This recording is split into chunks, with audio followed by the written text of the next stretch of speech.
अस्सलामुअलैकुम। मुख्तलिफ मुसीबतों में फंसे नवाज शरीफ की मुश्किलात में कमी न आ सकी। हुकूमत ने वो वार कर दिया जो नवाज शरीफ के वहमो गुमान में भी नहीं था। हुकूमत ने वॉल्यूम 10 खोलने और नवाज शरीफ से किसी किस्म की रियायत न करने का इंदिया दे दिया। वॉल्यूम 10 में मुख्तलिफ सिफारती और गैर सिफारती ममालिक के साथ कानूनी मुआहदों और ऑफशोर कंपनीज की तफसीलात शामिल हैं। दूसरी तरफ नून लीग के बागी रुकन ने किया धमाका। कहते हैं नवाज लीग पैसों के बलबूते पर ओहदे घर वालों में ही तकसीम कर लेते हैं। आज हम बात करेंगे इन्हीं मौजुआत पर, लेकिन वीडियो में आगे बढ़ने से पहले आपसे गुजारिश है कि अगर आपने अभी तक हमारा चैनल अपनी दुनिया टीवी सब्सक्राइब नहीं किया है तो अभी सब्सक्राइब करें। साथ में बेल आइकॉन को जरूर प्रेस करें ताकि लेटेस्ट अपलोड होने वाली हमारी वीडियोस का नोटिफिकेशन आपको बर वक्त मिलता रहे। वीडियो को लाइक करें, शेयर करें अपने दोस्तों के साथ। कमेंट बॉक्स में पाकिस्तान जिंदाबाद, पाक फौज जिंदाबाद, ISI के गुमनाम हीरोज को सलाम और कश्मीर बनेगा पाकिस्तान का नारा जरूर कमेंट कीजिएगा।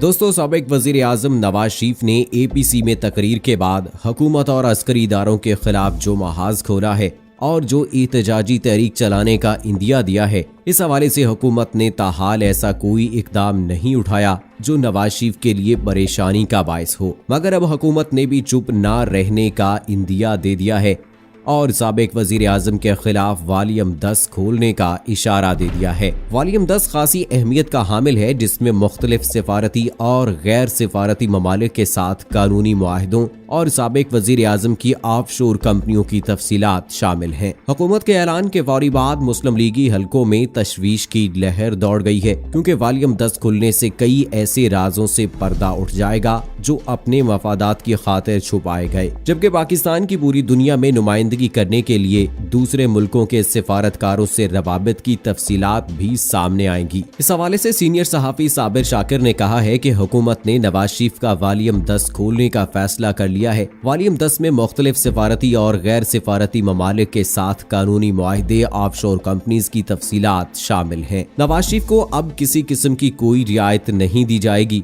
उन्होंने अपने तबसरे में कहा कि शरीफ फैमिली और मौलाना फजलुर रहमान हुकूमत गिराने के लिए मैदान में उतरना चाहते हैं। मालूमात सारी मौजूद हैं। काबीना एक हफ्ते में जो फैसले किए, इनमें आर्मी चीफ और वजीर आजम मुसलसल एक बात कहते आ रहे थे, 5th जनरेशन और हाइब्रिड वार है और सोशल मीडिया का इस्तेमाल समाजी राब्तों की वेबसाइट के जरिए पाकिस्तान में कुछ गड़बड़ फैलाना थी। काबीना ने इन तमाम वेबसाइट पर पाबंदी लगाने का फैसला किया है। टिकटॉक पर पाबंदी लग चुकी है। बाकी वेबसाइट के लिए PTA ने रूल्स बना लिए हैं।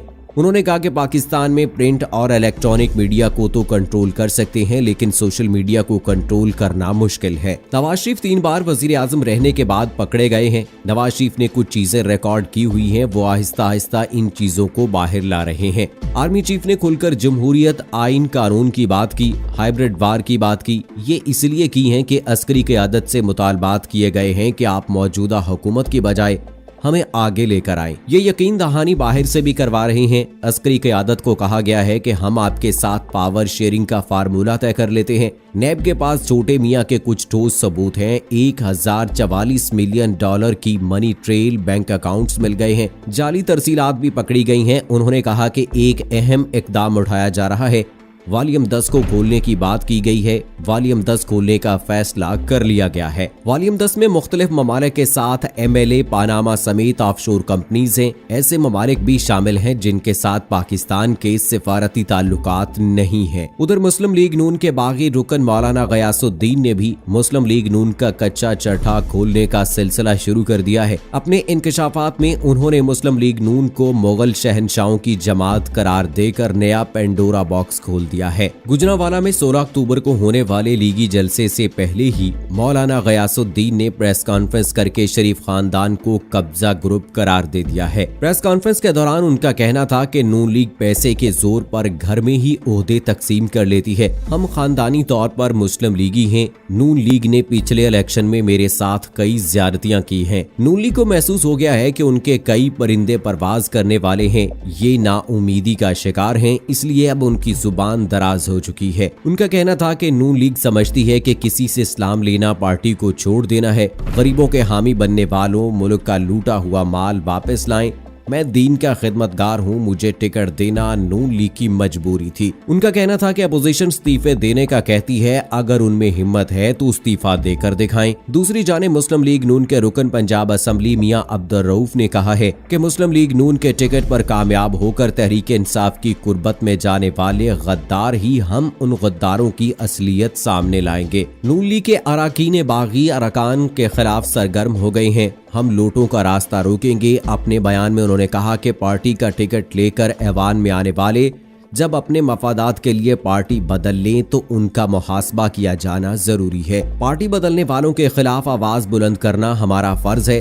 हम अपना फर्ज अदा करते रहेंगे। पार्टी बदलने वाले अरकान जब पंजाब असेंबली में आएंगे तो हम उनका मुहासबा करेंगे। उधर सीनियर सहाफी और कालम निगार रऊफ कलासरा ने अपने कालम में लिखा है कि 12 अक्टूबर 1999 को जब वजीर आजम ने आर्मी चीफ को बरतरफ किया तो कुछ देर बाद फौजी दस्तों ने वजीर आजम हाउस और पीटीवी के हेडक्वार्टर्स को घेरे में ले लिया था। नवाज शरीफ ने जब जनरल मुशर्रफ की बरतरफी का नोटिफिकेशन जारी किया तो उनकी कोशिश थी कि खबर फौरी टीवी पर चलाई जाए, मगर उस वक्त के एमडी पीटीवी यूसुफ बेग को मुखातिब करते हुए हुसैन नवाज ने कहा कि बेग साहब ये शहादत का वक्त है, आप उनसे लड़ जाएं। क्या हो जाएगा अगर वो गोली मार देंगे, आप शहादत के रुतबे पर फायज होंगे। इस वाक़े की तस्दीक के बाद यूसुफ बेग मिर्जा ने खुद की थी। ये वो माइंड सेट है जो 1999 में था और वही जहन आज भी है कि लोग उनके लिए गोलियों के सामने आकर मरना पड़े तो भी मर जाएं, लेकिन उन्हें जो हुक्म दिया जा रहा है वो उन्हें पूरा करके दिखाएं। तो दोस्तों ये बात तो तय है कि नून लीग जिस तरह से हमेशा अपने वोटर्स के साथ करती आई है